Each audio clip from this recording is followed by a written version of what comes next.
पाकिस्तान ज़रूरी था।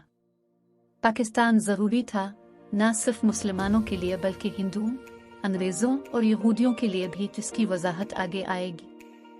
क़याम पाकिस्तान के 64 साल पूरे होने के बाद खुद साख्ता दानिश्वर तबका, जिसका ताल्लुक हर मजहब से है, तकसीम के जहेज़ का सामान खोल कर तरह तरह के मनपसंद नताइज निकाल कर अपने हम ख्याल तबके को कुछ ऐसे पर जोश अंदाज में दिखा रहे हैं जैसे देसी मुर्गी को इसके चूजे अपनी ज़ाती मेहनत से दरियाफ्त शुदा कीड़े मकोड़े और थोक फिल्म दिखाते हैं। अगर पाकिस्तानी मशरकी पाकिस्तान को बांग्लादेश की हैसियत से तस्लीम कर चुके हैं तो हिंदुस्तानियों को भी पाकिस्तान की आज़ाद और ख़ुद मुख्तार हैसियत मान लेनी चाहिए।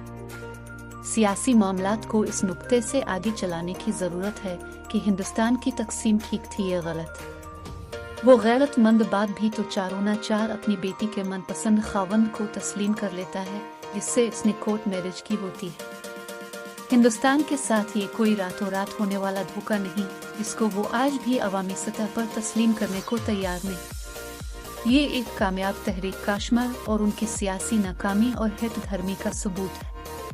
इस बात से तो हिंदू और मुसलमान भी इनकार नहीं कर सकते कि हिंदुस्तान को सियासी निज़ाम से रोशनास करवाने वाला और उनकी सियासी तरबियत करने वाला अंग्रेज़ के अलावा और कोई नहीं, वरना हिंदुस्तान सिर्फ रियासती और जागीरदारी निज़ाम से रोशनास था। जब हिंदू और मुसलमान अंग्रेज़ को आंखें दिखाते हैं तो हमारी बली हम ही को मियाँ वाली बात हो जाती है।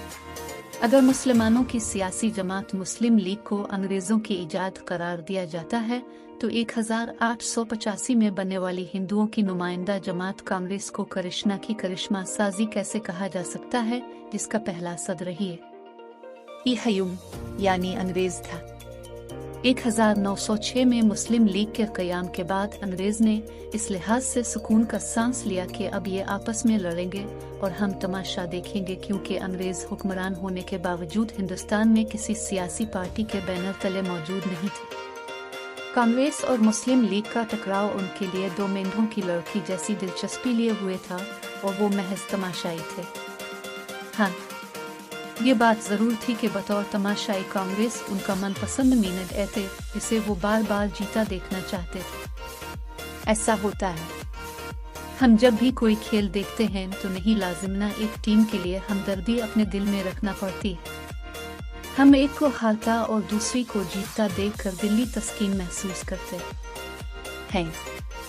अंग्रेज़ की कारगिरी। हम ये बात साफ अंदाज में कहने से बचाते हैं कि हम बतौर मुसलमान हिंदू की भारी अक्सरियत से खौफजदा थे, बावजूद इसके कि अंग्रेज़ बतौर अक़लियत हम पर 100 साल हुकूमत कर गया था। कुछ यही मामला हिंदू के साथ भी था कि वो अंग्रेज़ की अक़लियती हुकूमत को सिद्क़ दिल से कबूल कर गया, लेकिन इससे मुसलमान अक़लियत की हुकूमत तो दरकनार बराबरी की सतह पर साथ रहना भी दिल से कबूल न था। हिंदुस्तानी तारीख़ ऐसी बेशुमार तारीख़ी शहादतों से भरी पड़ी है जिन्हें गिनवाने की ज़रूरत मेरे ख्याल में नहीं। अब बाकी रह जाता है अंग्रेज़। इसने अपने मुल्क की तरह हिंदुस्तान को भी दो सियासी पार्टियों पर मबनी सियासी निज़ाम का मॉडल दिया, जो बाद में मजहबी सियासी निज़ाम का मॉडल दिया, जो बाद में मजहबी बुनियादों पर तकसीम बंद का बाइस बना, जिसे दो कौमी नज़रिया करार दिया गया।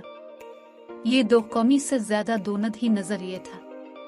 अगर अंग्रेज़ की नीयत शुरू ही से ख़राब ना होती, जिसे वो मुस्तकबिल बीनी फ्यूचरिस्टिक का नाम देता है, तो इंडियन नेशनल कांग्रेस के मुकाबले में इंडियन पीपल्स पार्टी भी बनाई जा सकती थी। लेकिन इस तरह अंग्रेज़ के लिए मसला पैदा होना था कि दोनों ही या तो दाएं बाजू की जमातें होती या बाएं बाजू की जमातें होती। अपने वज़ा करदा सियासी निज़ाम को इफ्तरात करवाने के लिए अंग्रेज़ को ज़हब बुनियाद पर सियासी जमाती निज़ाम को आगे बढ़ाना ज़्यादा मुनासिब लगा।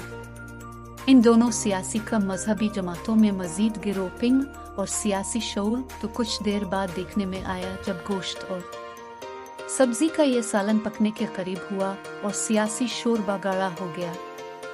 अंग्रेज़ वसी और अरीज़ हिंदुस्तान छोड़ कर नहीं जाना चाहते थे, जो आने वाले वक्तों में खुद इसके लिए मुसीबत बन जाए।